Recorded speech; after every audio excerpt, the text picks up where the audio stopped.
La noche en que la expulsaron de San Fermín de la Sal, el aire olía a polvo y a traición. La arrastraron fuera de la pequeña casa de adobe que había heredado de sus padres, con las manos ásperas de los hombres de don Arnulfo, marcándole la piel y los gritos de «impura», de las mujeres devotas taladrándole los oídos. Sellaron su puerta con 2 tablones de madera clavados en forma de cruz, una sentencia pública que la convertía en paria, en una bruja desterrada al desierto. La dejaron allí, sola en el camino que se perdía en la nada, con la ropa rasgada y una vergüenza que quemaba más que el sol de Coahuila. Pero mientras la veían alejarse, una figura diminuta contra el horizonte infinito, nadie en el pueblo imaginó que la mujer que arrojaban a la muerte volvería para comprar sus almas. Si esta historia te toca el corazón, dime desde dónde la escuchas. Horas antes, Soledad Montes era solo una mujer de silencios y manos trabajadoras.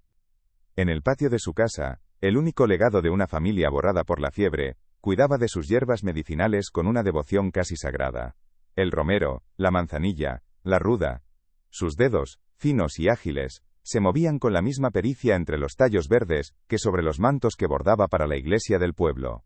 Su larga trenza negra, densa y brillante, caía sobre su espalda como una cascada de noche, un símbolo de una dignidad silenciosa en un lugar que no perdonaba a las mujeres sin un hombre que las protegiera.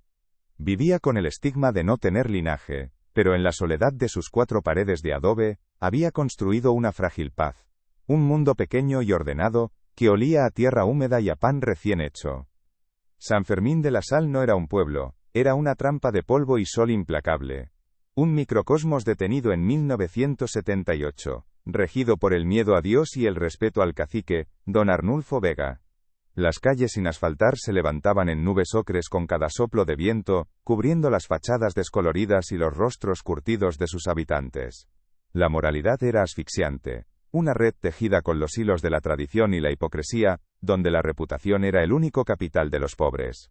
El calor agobiante parecía un reflejo de la tensión social, y la ausencia de lluvia, una metáfora de la falta de piedad. Era un lugar donde el silencio del desierto que lo rodeaba, prometía olvido o muerte a quienes se atrevían a desafiar las reglas no escritas, a quienes como Soledad, existían en los márgenes. Aquella noche se celebraba la fiesta patronal, un estallido de música de banda y luces de verbena que rompía la monotonía del desierto.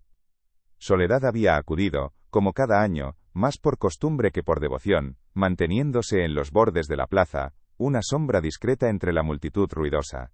Observaba las parejas bailando, las familias riendo, sintiendo el peso de su propia soledad como un manto invisible. Los hombres del pueblo la miraban, algunos con un deseo furtivo que ocultaban a sus esposas, otros con un recelo mal disimulado. Para ellos, su belleza austera y su independencia eran una provocación, un misterio que no sabían si querían resolver o destruir. Ella sentía sus miradas como pequeños alfileres sobre la piel, y se ceñía el rebozo, buscando un refugio que ya no existía. Fue entonces cuando el hijo del cacique, un joven de mirada insolente y manos torpes por el alcohol, la acorraló en un callejón oscuro, lejos de las luces de la fiesta. Su aliento olía a tequila barato y a poder impune. Intentó forzarla contra la pared de adobe, susurrando promesas sucias que chocaban contra el silencio digno de Soledad. Ella no suplicó, no gritó.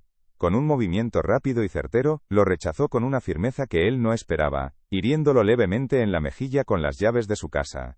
El metal frío contra su piel fue una afrenta insoportable, una herida no tanto en su rostro como en su orgullo de macho privilegiado. El joven retrocedió, aturdido y furioso, viendo en los ojos profundos de Soledad no miedo, sino un desprecio que juró hacerle pagar.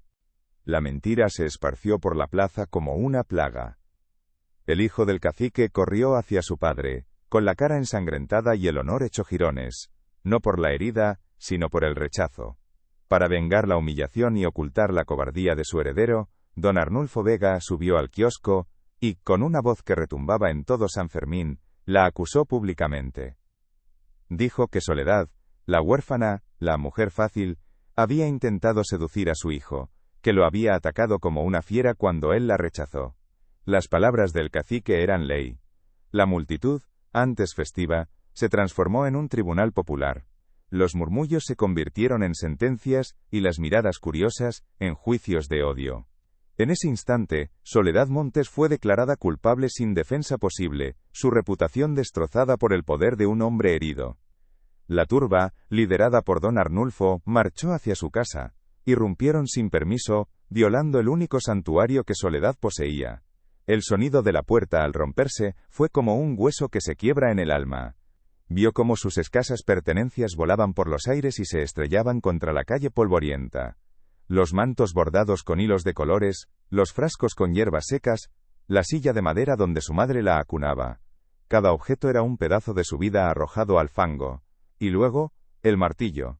El sonido seco y rítmico de los clavos atravesando la madera, sellando su puerta con esa cruz infame que no simbolizaba fe, sino la más cruel de las condenas. Era un acto de humillación ritual, una forma de borrarla, de aniquilar su existencia en el pueblo. La sacaron a rastras, con el pelo suelto y la mirada perdida en un punto que nadie más podía ver. Las mujeres que antes le compraban remedios para la tos, ahora le escupían al pasar. Los hombres que la deseaban en secreto ahora gritaban, «¡Bruja!», con una furia purificadora. Sintió el tirón en sus brazos, la tela de su blusa cediendo, el polvo áspero del camino arañándole las rodillas cuando finalmente la soltaron. La empujaron más allá de la última casa del pueblo, en el umbral del desierto, y la dejaron allí. La multitud se quedó observando un momento, un muro de rostros endurecidos por el sol, y la certeza de su propia rectitud, antes de darse la vuelta y regresar a sus vidas, dejando a Soledad sola con el silencio y el frío que empezaba a calar. El sol se hundía en el horizonte, tiñendo el cielo de naranjas y violetas sangrientos, una belleza cruel para un momento tan desolador. El silencio que siguió a los gritos era más profundo y aterrador que cualquier ruido. San Fermín de la Sal, a sus espaldas era ya una silueta oscura y hostil. Delante de ella, el desierto se abría como una boca infinita, vasta e indiferente. No tenía agua, no tenía comida, no tenía rumbo. Solo la ropa que llevaba puesta y una vergüenza que le ardía en la piel. Metió una mano temblorosa en el bolsillo de su falda, y sus dedos se cerraron en torno a un objeto frío y metálico. La llave de su casa. Oxidada, inútil, pero era lo único que le quedaba de su mundo. La apretó con fuerza, el metal cortante anclándola a la realidad de su despojo. Dio un primer paso, y luego otro. Sus pies descalzos se hundían en la arena que empezaba a enfriarse. Caminaba sin saber hacia dónde, impulsada por un instinto de supervivencia, que se negaba a morir junto a su honor. Cada paso levantaba una pequeña nube de polvo que se pegaba a sus lágrimas secas. Su larga trenza, antes símbolo de su identidad intacta, ahora se sentía como un peso muerto sobre su espalda, un recuerdo de la mujer que había sido asesinada esa noche. No pensaba en el perdón ni en la piedad. Solo sentía el latido sordo de una rabia fría naciendo en el fondo de su pecho, una semilla oscura plantada en la tierra más árida de su alma. El desierto no sería su tumba. Sería su cuna. El desierto intentó tragarla, los días se difuminaron en una neblina de calor y sed, las noches en un frío que se le colaba hasta los huesos.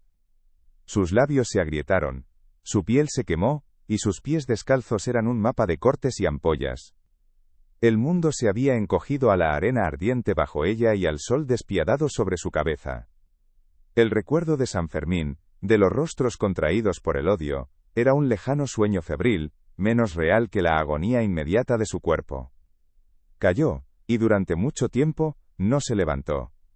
Tumbada en la arena, observó a un buitre trazar círculos en lo alto, una paciente mota negra en un cielo azul e indiferente. Su rabia se había enfriado, dejando solo un vacío hueco. Cerró los ojos, la arena arañando sus párpados, y se rindió al vasto y silencioso olvido que había sido su sentencia. El sonido no fue un trueno, sino un rugido bajo y constante que vibraba a través de la tierra. Un viejo camión de carga, oxidado y cubierto por una lona raída, avanzaba por un camino que solo su conductor parecía conocer. Se detuvo a pocos metros de su cuerpo inmóvil.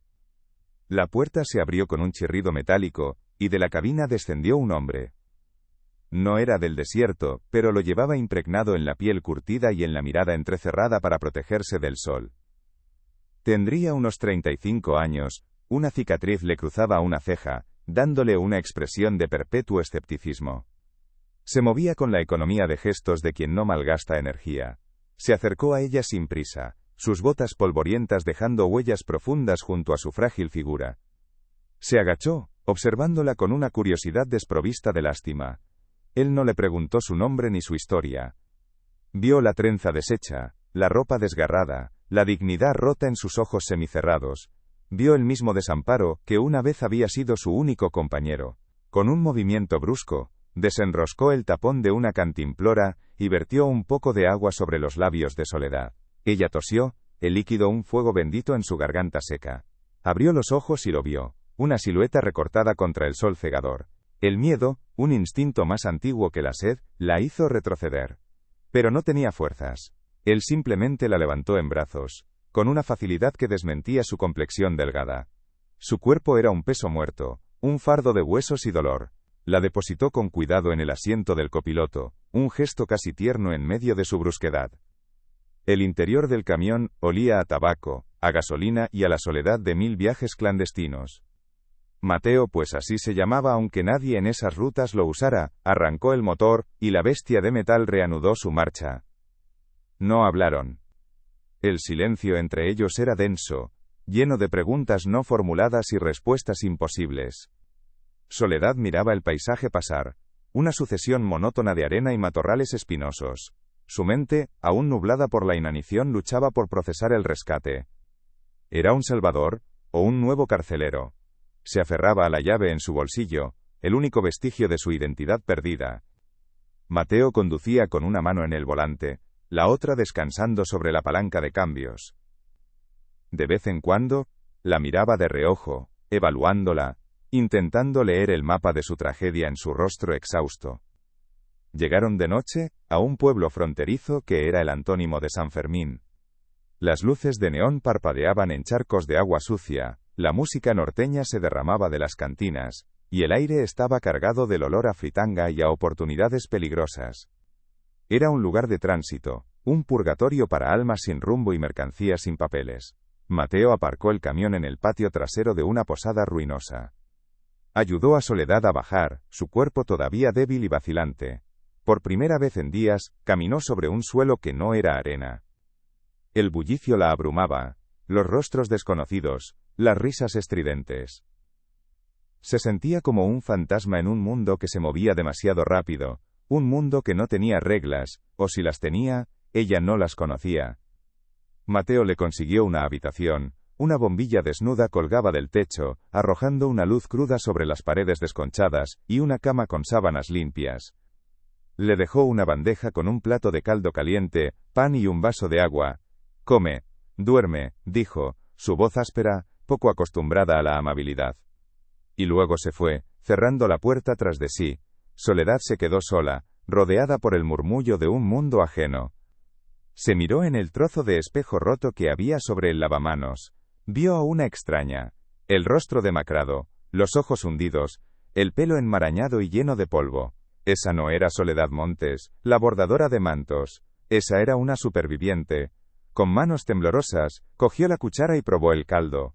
Cada sorbo era un ancla, devolviéndola a la vida.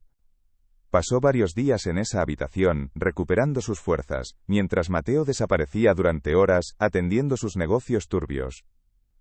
Él era un contrabandista, un corsario de tierra que movía mercancía prohibida a través de la frontera.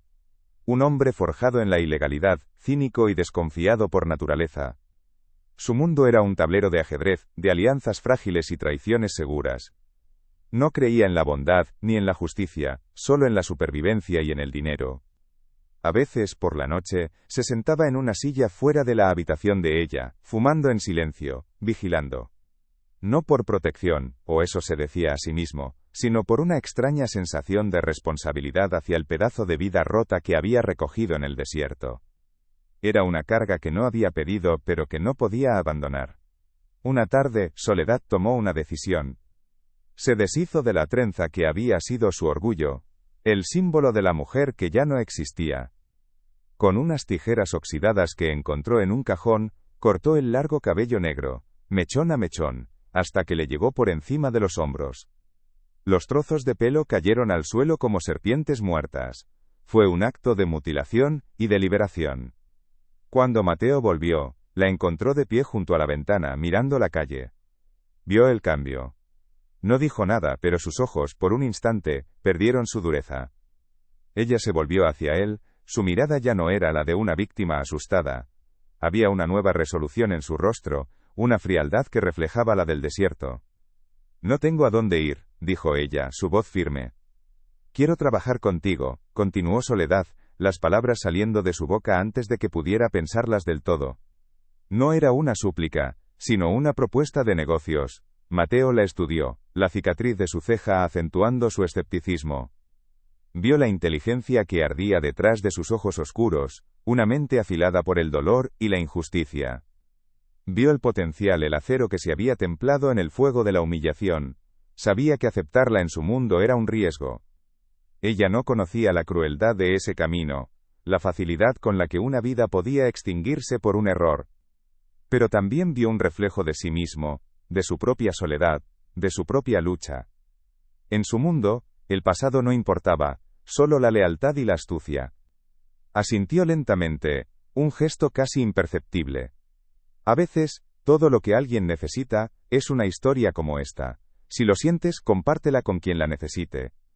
El pacto se selló sin un apretón de manos, solo con una mirada compartida en la penumbra de aquella habitación de hotel barato, una alianza forjada en el desamparo. Él le enseñaría las reglas no escritas del contrabando, las rutas secretas que serpentean por la frontera, el lenguaje de los sobornos y las amenazas veladas. Ella, a cambio, le ofrecería algo que él había perdido hacía mucho tiempo. Una razón para mirar más allá del próximo cargamento. Soledad comenzó a aprender. Observaba, escuchaba, memorizaba. Su mente, antes ocupada con patrones de bordado y remedios herbales, ahora se llenaba de mapas, de nombres, de cifras. Se estaba convirtiendo en algo que la gente de San Fermín jamás podría imaginar. La mujer que arrojaron al desierto para que muriera, estaba aprendiendo a construir un imperio sobre las cenizas de su antigua vida. El mundo al que Mateo la introdujo no era una comunidad, sino una constelación de soledades que orbitaban en torno al dinero y al peligro.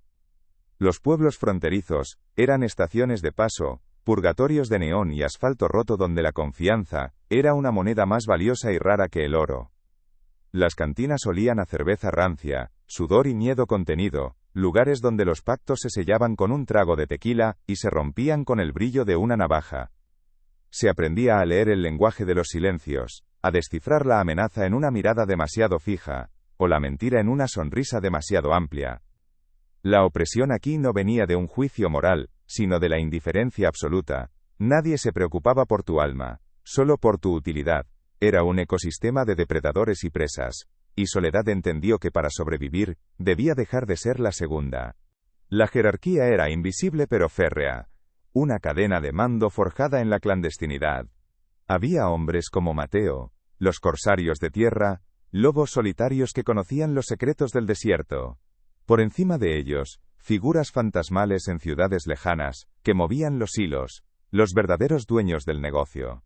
Y por debajo una legión de informantes, vigilantes y mulas desesperadas, peones intercambiables en un juego mortal.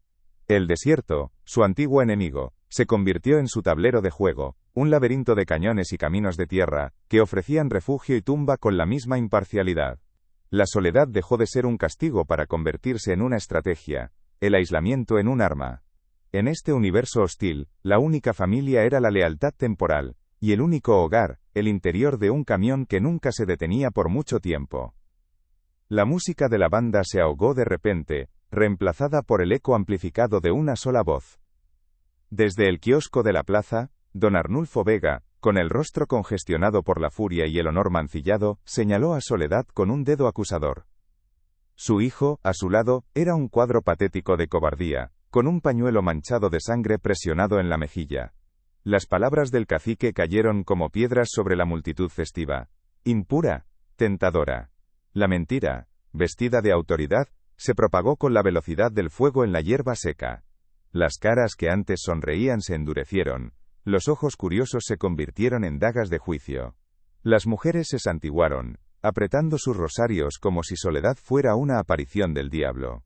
Los hombres, olvidando sus propios deseos furtivos, se unieron al coro de la indignación.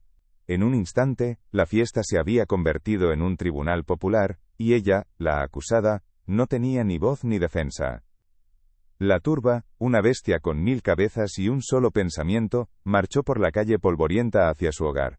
El estruendo de la puerta de adobe al ser derribada, fue el sonido de su vida partiéndose en dos.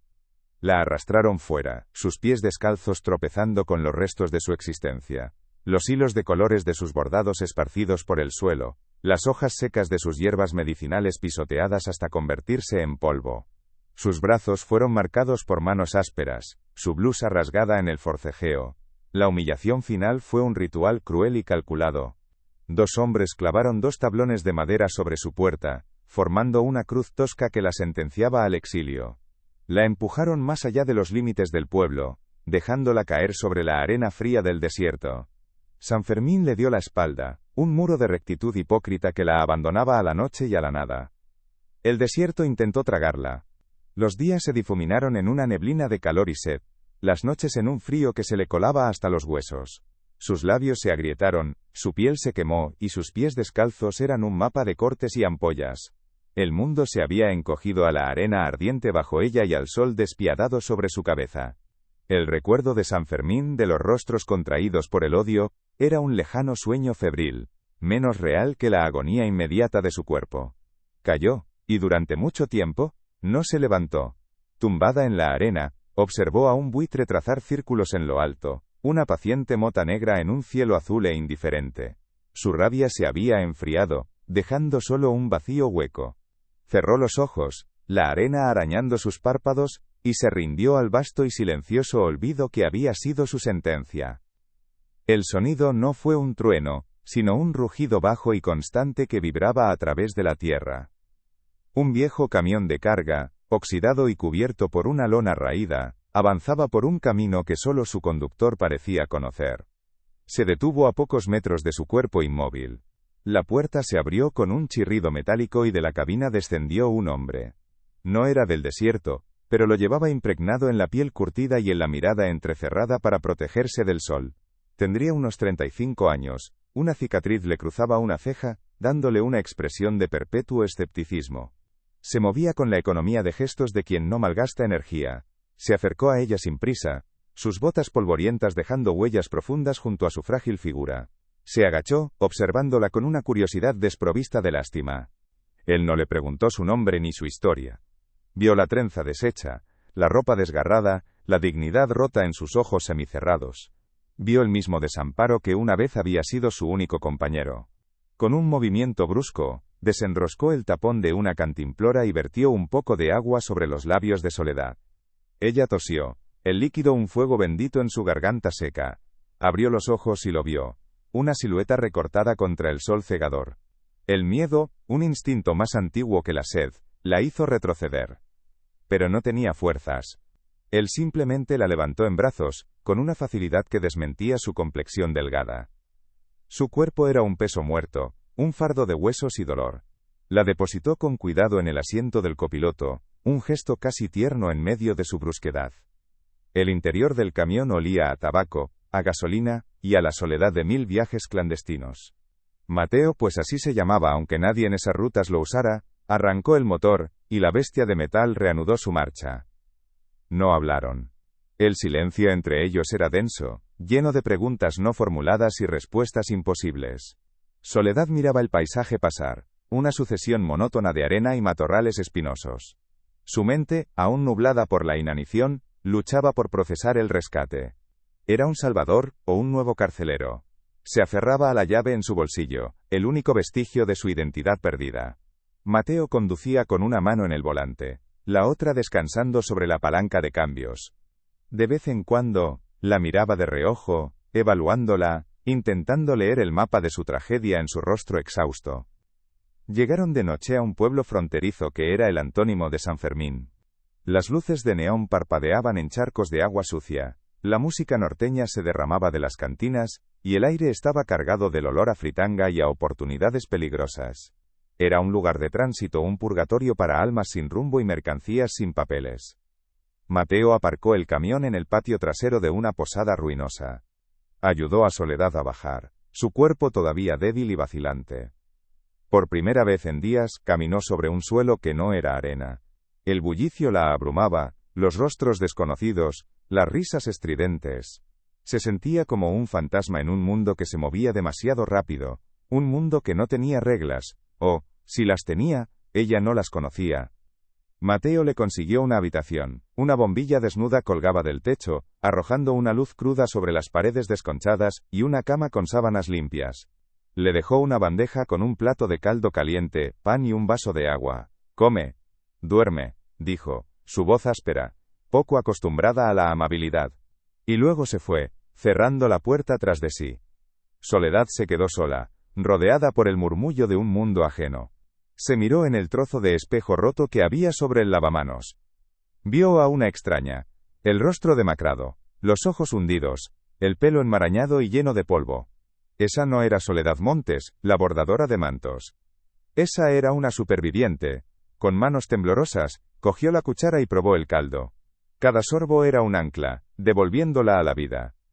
Pasó varios días en esa habitación, recuperando sus fuerzas, mientras Mateo desaparecía durante horas atendiendo sus negocios turbios. Él era un contrabandista, un corsario de tierra que movía mercancía prohibida a través de la frontera, un hombre forjado en la ilegalidad, cínico y desconfiado por naturaleza. Su mundo era un tablero de ajedrez de alianzas frágiles y traiciones seguras. No creía en la bondad ni en la justicia, solo en la supervivencia y en el dinero. A veces, por la noche, se sentaba en una silla fuera de la habitación de ella fumando en silencio, vigilando. No por protección, o eso se decía a sí mismo, sino por una extraña sensación de responsabilidad hacia el pedazo de vida rota que había recogido en el desierto. Era una carga que no había pedido, pero que no podía abandonar. Una tarde, Soledad tomó una decisión. Se deshizo de la trenza que había sido su orgullo, el símbolo de la mujer que ya no existía. Con unas tijeras oxidadas que encontró en un cajón, cortó el largo cabello negro, mechón a mechón, hasta que le llegó por encima de los hombros. Los trozos de pelo cayeron al suelo como serpientes muertas. Fue un acto de mutilación y de liberación. Cuando Mateo volvió, la encontró de pie junto a la ventana, mirando la calle. Vio el cambio. No dijo nada. Pero sus ojos, por un instante, perdieron su dureza. Ella se volvió hacia él. Su mirada ya no era la de una víctima asustada. Había una nueva resolución en su rostro, una frialdad que reflejaba la del desierto. «No tengo a dónde ir», dijo ella, su voz firme.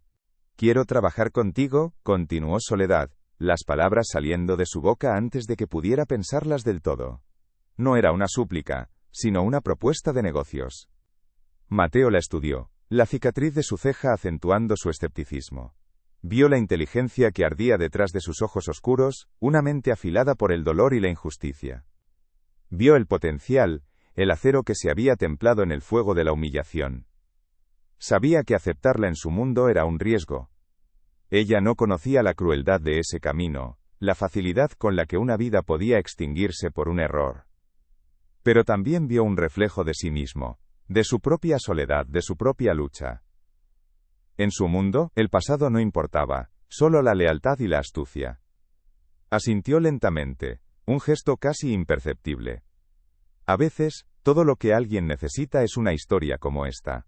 Si lo sientes, compártela con quien la necesite.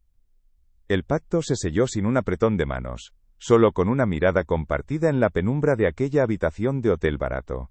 Una alianza forjada en el desamparo.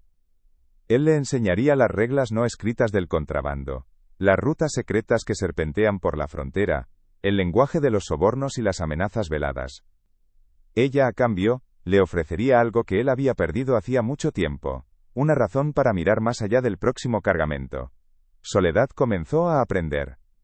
Observaba, escuchaba, memorizaba. Su mente, antes ocupada con patrones de bordado y remedios herbales, ahora se llenaba de mapas, de nombres, de cifras.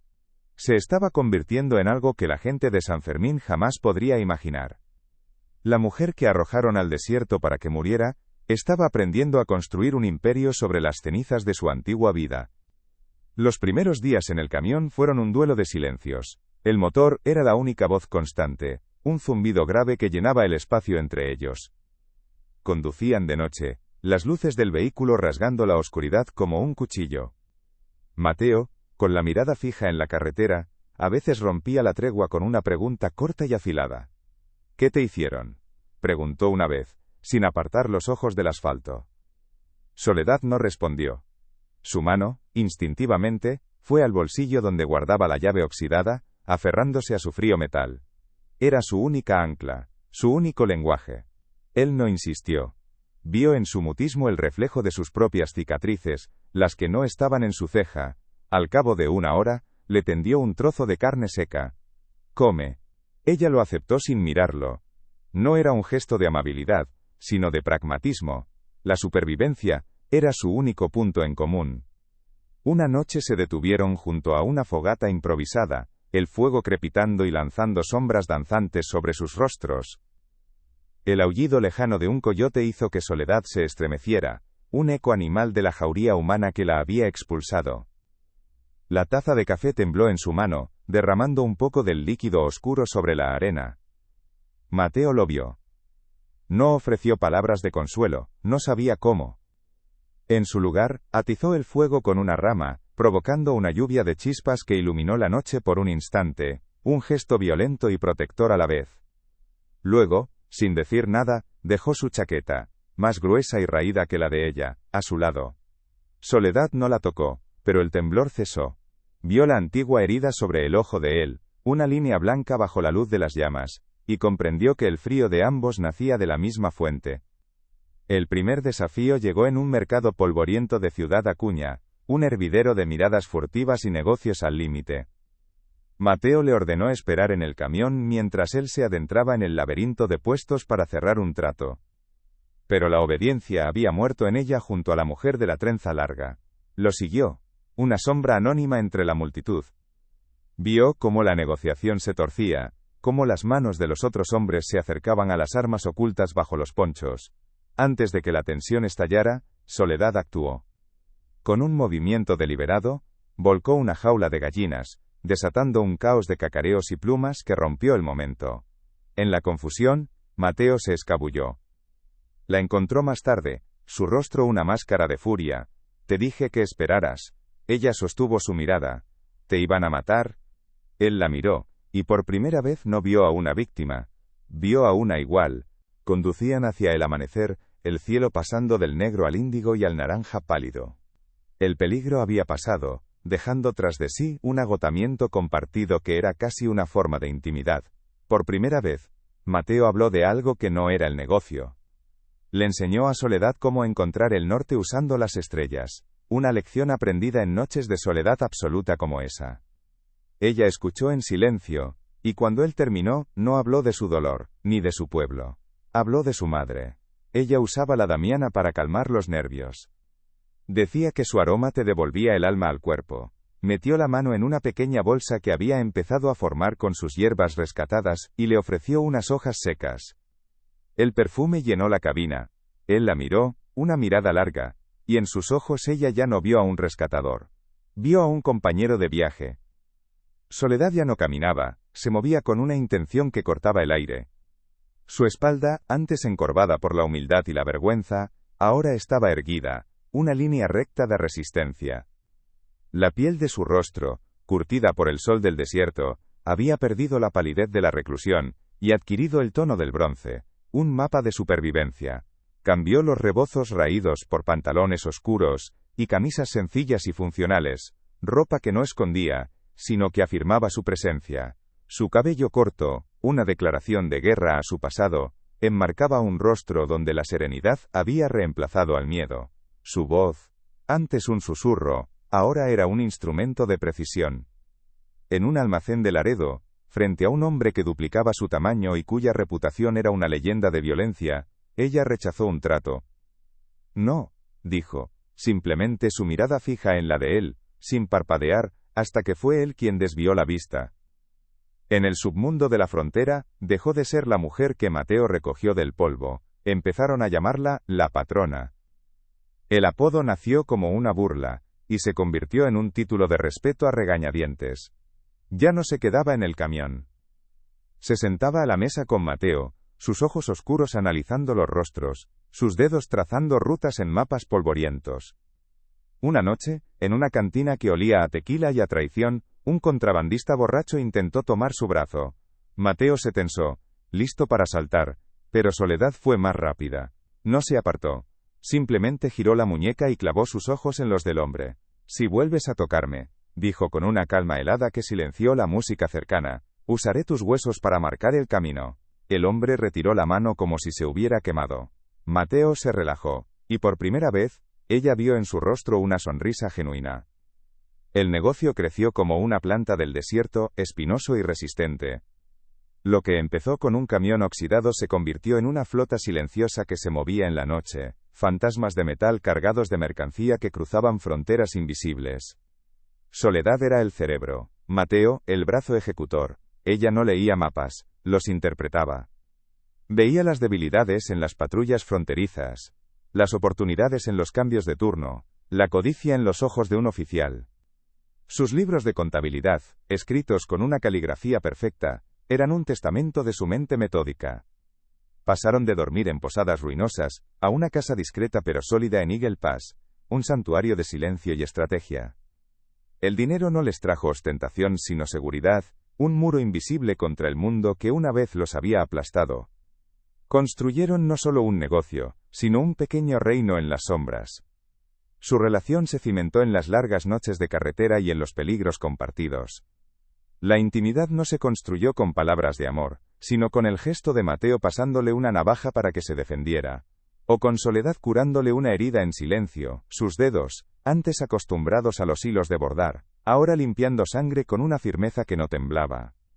Dormían por turnos, uno vigilando mientras el otro descansaba, una confianza absoluta forjada en la vulnerabilidad. Una noche, mirando el vasto cielo estrellado desde el capó del camión, él le contó cómo una traición le había costado su familia, y le había dejado la cicatriz en la ceja.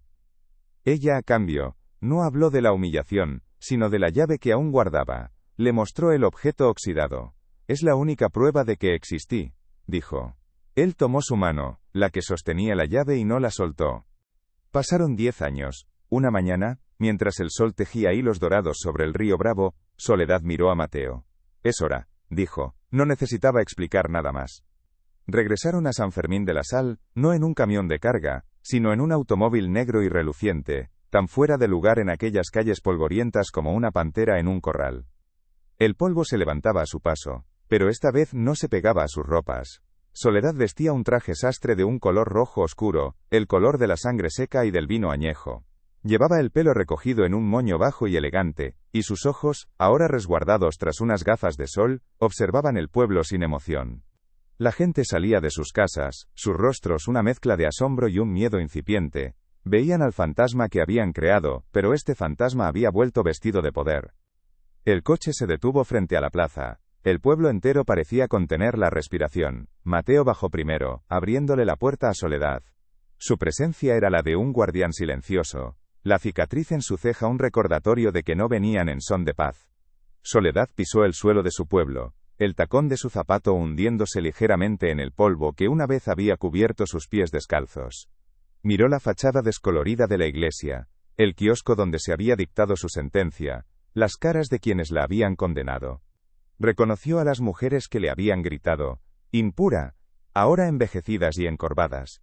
Vio al hijo del cacique, ahora un hombre blando y derrotado, mirándola desde la puerta de la cantina. Nadie dijo nada. El silencio era su heraldo, un manto de poder que anunciaba el cambio de los vientos. El domingo, la iglesia estaba más llena que nunca, el aire denso de incienso y expectación. Don Arnulfo Vega, envejecido pero aún arrogante, presidía desde el primer banco, el lugar de honor de su familia. Justo cuando el cura iba a comenzar la homilía, las pesadas puertas de madera se abrieron.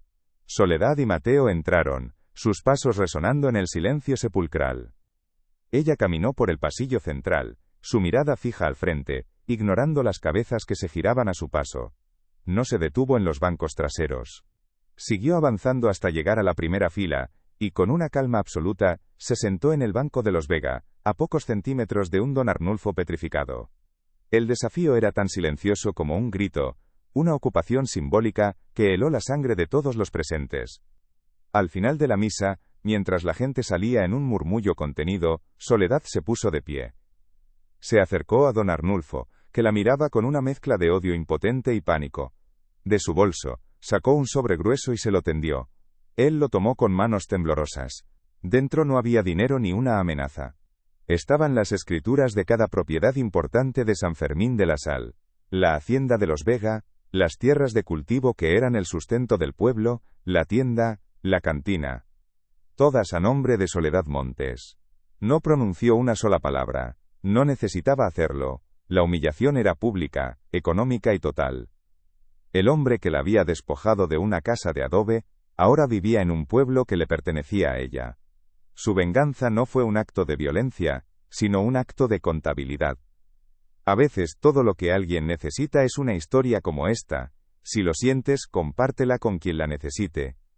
Se dirigió a pie hacia la casa de su infancia. La cruz de madera seguía allí, clavada en la puerta, un monumento a la crueldad del pueblo, ahora descolorida y podrida por el sol de 10 años. La gente la observaba desde lejos, un coro silencioso de fantasmas. Mateo se mantuvo a una distancia respetuosa. Soledad se detuvo frente a la puerta. Sacó del bolsillo la vieja llave oxidada, la miró por un instante y en lugar de intentar abrir la cerradura inútil, la arrojó al polvo del camino. No necesitaba entrar. Esa casa ya no era su hogar, era su pedestal. Se dio la vuelta, dejando la cruz en su sitio, no como una herida abierta, sino como una lápida sobre el poder que había vencido. Caminó de regreso al coche, su sombra larga y firme sobre la tierra que ahora era suya. Se subió al coche, el cuero frío del asiento un mundo aparte del polvo exterior. Mateo arrancó el motor, su sonido un rugido suave que rompió el silencio del pueblo. No miró hacia atrás. Mientras el coche se alejaba lentamente de San Fermín, Soledad observó por el espejo retrovisor la silueta del pueblo haciéndose cada vez más pequeña, una mancha de adobe y miedo que se disolvía en el vasto horizonte del desierto. Ya no sentía rabia, ni siquiera la fría satisfacción de la victoria. Sentía una calma inmensa, la paz de una cuenta saldada. Mateo puso su mano sobre la de ella, sus dedos entrelazándose sobre la consola central. No se dijeron nada. No había necesidad. Conducían hacia el sol poniente, no como fugitivos, sino como soberanos de su propio destino, dejando atrás un pueblo comprado, y un fantasma enterrado para siempre. El domingo, la iglesia estaba más llena que nunca, el aire denso de incienso y expectación.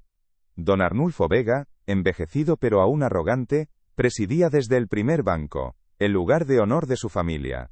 Justo cuando el cura iba a comenzar la homilía, las pesadas puertas de madera se abrieron. Soledad y Mateo entraron, sus pasos resonando en el silencio sepulcral. Ella caminó por el pasillo central, su mirada fija al frente ignorando las cabezas que se giraban a su paso como girasoles marchitos. No se detuvo en los bancos traseros, donde una vez perteneció. Siguió avanzando, un espectro de elegancia oscura, hasta llegar a la primera fila, y con una calma absoluta, se sentó en el banco de los Vega, a pocos centímetros de un don Arnulfo petrificado. El desafío era tan silencioso como un grito, una ocupación simbólica, que heló la sangre de todos los presentes. Al final de la misa, mientras la gente salía en un murmullo contenido, Soledad se puso de pie. Se acercó a don Arnulfo, que la miraba con una mezcla de odio impotente y pánico. De su bolso, sacó un sobre grueso, y se lo tendió. Él lo tomó con manos temblorosas, el papel crujiendo como hojas secas. Dentro no había dinero ni una amenaza. Estaban las escrituras de cada propiedad importante de San Fermín de la Sal, la hacienda de los Vega, las tierras de cultivo que eran el sustento del pueblo, la tienda, la cantina. Todas a nombre de Soledad Montes. No pronunció una sola palabra. No necesitaba hacerlo. La humillación era pública, económica y total. El hombre que la había despojado de una casa de adobe, ahora vivía en un pueblo que le pertenecía a ella. Su venganza no fue un acto de violencia, sino un acto de contabilidad. El coche devoraba el asfalto, dejando atrás el polvo y los fantasmas de San Fermín. El sol del atardecer se derramaba sobre el salpicadero, tiñendo de oro la mano de Mateo sobre la suya. Soledad ya no miraba por el retrovisor. Su vista estaba fija en el horizonte, en la tierra prometida que no era un lugar, sino un camino compartido. Rebuscó en el bolsillo de su chaqueta, no buscando la llave, ese amuleto de un dolor superado, sino un tacto distinto. Sus dedos encontraron una única y minúscula semilla de mezquite, polvorienta y dura, un recuerdo inconsciente de su travesía por el infierno. La sostuvo en la palma de su mano, un punto oscuro y lleno de vida. No era una reliquia, sino la promesa de un jardín futuro, uno que plantaría lejos de allí, en una tierra sin memoria. El coche devoraba el asfalto, un punto negro huyendo hacia el crepúsculo. Dentro, el único sonido era el zumbido del motor y el latido tranquilo de dos corazones que habían aprendido a sonar al unísono. La mano de Mateo, callosa y firme por años de sostener volantes y armas, encontró la de ella sobre la consola central. En el mapa silencioso de sus palmas unidas, se leía el fin de un viaje y el comienzo de todos los demás. La mujer que fue arrojada al desierto para morir, ahora conducía hacia el horizonte, dueña de su propio amanecer, dejando atrás un pueblo de fantasmas que ya no podían susurrar su nombre. El desierto que una vez fue su tumba, era ahora la página en blanco donde escribirían su propia ley. ¿Y tú que has escuchado esta historia hasta el final? ¿Habrías elegido la venganza? ¿O el olvido?